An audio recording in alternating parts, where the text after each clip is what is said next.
A wooden steamship has been found more than a century after it went missing in Lake Superior.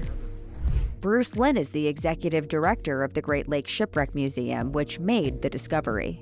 The Adela Shores was pretty typical of the lumber hookers of the era. It was very much a workhorse that would be carrying a lot of lumber on the decks, but also on certain trips it would be carrying things like salt, coal, iron ore possibly. It was also considered a really, handsome ship, a very maneuverable one, and a real workhorse too.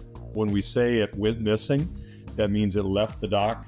Nobody ever, other than maybe a couple ships out on the lake, before it disappeared, nobody really saw that thing again.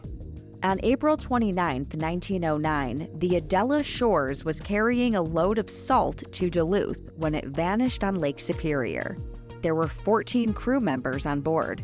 It was following another larger ship called the Daniel J. Morrell. It got about 40 miles northwest of Whitefish Point and just vanished. It's in over 650 feet of water, so it's a relatively deep wreck. This wasn't the first time that the Adela Shores had taken on water. It had sunk 3 times before, but each time was resurfaced and put back into service.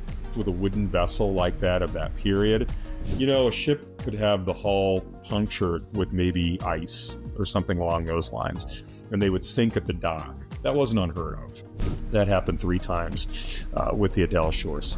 The Great Lakes Shipwreck Museum originally made the discovery in 2021, but held off on announcing it until they could verify that it was actually the Adela Shores.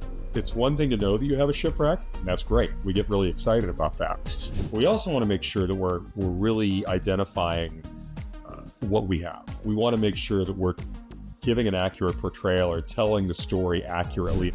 Bruce says that these types of discoveries are important for understanding the history of the Great Lakes and the people who traveled them. When you can look inside a cabin and you can see bunks, you can see tables, chairs, you can see plates, dishes, mugs, pitchers, just little remnants of everyday life, that kind of humanizes it. It's like a little museum unto itself on the bottom of the lake. It's a time capsule.